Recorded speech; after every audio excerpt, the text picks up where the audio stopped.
Well, hello, my fellow junkers, and welcome back to my channel. Um, this part two of a possibly three-part series is all about the inside of the Loop junk journal that I've made. So, before I started, I had the idea of using two signatures that I had taken out from another junk journal that I've made. My botanical junk journal had too many signatures in it. So I took out two and I thought, well, I'm going to use them in this junk journal. And joke's on me because that junk journal had two loops. And the one I decided to creatively make had three. So I now have to go to my stash of paper and create two more signatures. And so what I do is, I go to the stash of paper. Well, it's not paper, it's halves of file folders that I usually give to my toddler to paint. And I reuse those. I like how she uses colors. I like how she paints. She likes to paint with her feet, with her fingers, with whatever she can get her hands on. And I just give her colors and she just gets to town. But the inside of it was still, that manila color. So I decided to do the coffee staining with the water that I keep in a water bottle. And I just go over and over again until I decide the color that I like. In this case, I think I only did like once or twice. And then I did my signature. Some of the papers that I used in the signatures are not coffee stained. They're Jamaica or Jamaica stained. I don't know what would be the proper thing to say it, but it's the drink. Um, and so what I did is I leave the paper out in the grass, and I just pour or dip it in the water and then leave it on the grass. I like how the grass and dirt that falls on top of it, and the wind and all that, it gives it so many textures that I just love it. And thought that my paper would turn red, but paper turned out blue with some reddish stains on it. But the craft paper did end up having red, and it came out with this like dark red pinkish areas, and it accumulated more on some areas than others because of the grass. And some of them folded, and so there has more Jamaica, and I put the Jamaica leaves on top of it, and some Jamaica leaves are still on it. So this paper made me really happy. I'd say it's Jamaican me happy. Just kidding. Um, but I kind of liked that it went with kind of like a burgundish, scarlet reddish, for the paper tones. I like my paper not to match, but to say that they're related, so that it looks coherent on the inside of the paper. And once I did all my signatures, I went back to my with my needle, and I first marked where I needed the loop to come out from. So I make a hole on the edge or on the fold of the magazine. I mean signature. I will get it right, guys. I'm sorry. I don't know why I keep on calling it a magazine. Of the signature, and I just make the hole. I pour it in, but I make sure I go back with my other needle. It's thicker on the end, and I needed a bigger hole for this purpose. I'm using the wire in this one. I've used in the past fishnet or thread, but in this case I'm gonna use in this signature wire, gold wire, or gold look plating it, or I don't know what it would be, but it's colored gold. And once I'm done with all three signatures, I prepare my wire. Now I've used two different kinds of wire before. I used 22 gauge, and it was it was a little thin, so I twisted it together to make it thicker. I figured maybe it'd be a 44, but no, I kind of like this one. So this one's a 20 gauge wire, in case you're wondering.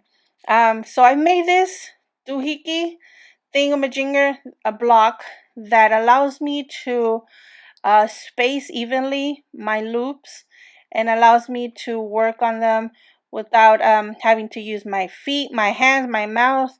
I was going crazy trying to loop my things together, and it was just a mess. So I made this acrylic block and I drilled it. On one side, it has divisions of ones, 1 inch. Every 1 inch, there's a dowel hole. And on the half that I'm actually working on, I actually measured the one I'm working on, the book that I'm working on, and decided to drill the holes so that I can have that size to work in more notebooks, just because I really like that measurement. The way you go about it is you go around it once, and then you have to kind of knot the wire on the connection or on the loop of the hole. I don't know if you guys understand, but you guys can see how I go around it once and then I go around the bottom to make sure that the loop is not just once around. I go make sure it goes twice around on the base on the loop, not the actual loop, but on the base of the loop. And I make sure it they gotta stay together. All the dowels have to stay on put. Otherwise, when I go and do the other one, which is why I was decided to do this block, when I go and do the other one, I struggled in them being aligned together and all my loops being the same. Um, so I can take it off and attach it, and make sure that the circle or loop is attached, and it has the extra twist on the base of the loop. See how I've twisted it again? So I use my pliers to make sure my loop is nice and perfect. I mean, I'm gonna bend it in a little bit, but still I gotta make sure that I keep it with the dowel inside at all times till I'm done making my whole form together, so that it allows me to have them all equally, and when I put them on the book, they're all the same. Here you can see how I'm doing the inside. In this case, I decided to put one of the signatures down, and to make a frame from the stitching, because I can always put like acrylic paper, sheet of paper, or that thin paper, China paper, so that I have a floating page in a sense, or see-through page. I mean, there's so many things I've thought of doing with this frame, wire frame, as the middle of my signature. And this is how I do it. And this little block that I did with acrylic works out really good. I even did side holes so I can store my dowels, so I don't go around later looking for them like crazy, because I will. So I've here at the end, I just twist the ends of the frame, and make sure that I have extra wire, because that's how that extra wire I fold it to the outside of the middle of my signature, and it gives me a real complete tightness to it, to the middle. I mean, not to the middle, but to the magazine, or sorry, signature. And I create a hoop because I could always hang something from there, like a book divider, or some kind of charm on there. So once I have all my three um, loop wires, I put my block away, and I begin the process of inserting the loop divisions, or I don't know what I'm calling them yet, but the loop holders.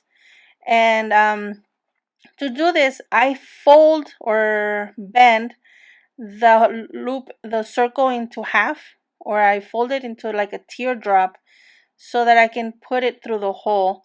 I know it's kind of like going against it all over again and working twice as much, but so far it sounds like I'm working twice, but it's really easy once I put it through the hole. There's no ripping on paper, and it holds it really good, and it's really fun process. So it's worth the double work. I'm working here on the loop that I will be hanging something from there, or I can just shape it, and have a little metal accent on the corner of my paper. But once I bring in the loops, I can, with that same pliers, work at it circle, or I can leave it as a teardrop, or I can insert it back onto my little acrylic block, and so that I can use the little dowels to make the little wire circle again. But this process was easy for me, and it was just easy to go at it with my pliers. I put it inside and then open it, and then kind of like juggle it or wiggle it around, and it makes the loop all over again. So I don't struggle with that. And now you can see how the inside looks with the loop wire holder or division. I don't know. I'm gonna think of a name, but it's gonna have a name. Anywho, I like to name my things. Um, I just what I do is what I would do if I'm taking things apart and putting them together, playing with my junk journal. I would just take it off the little, I don't know what they're called. I want to call them nipples, just because at the shop where I work, we have something like that, some little rivets like that, and they are called nipples. So the little rivets from the outside, all you gotta do is just take the metal, I mean not the metal, the leather strap, unhook it, and bring it back out again, and then attach it back to the little rivet all over again. And this is how you fold it, and you put it in there. And the way the reason why I have it folded is just I feel it would rip a lot less easily, and I feel like it gives it a better aesthetic rather than just a little flap with a hole on it. I feel like it finishes it better than the other way around. And now this is it. This is all it's done.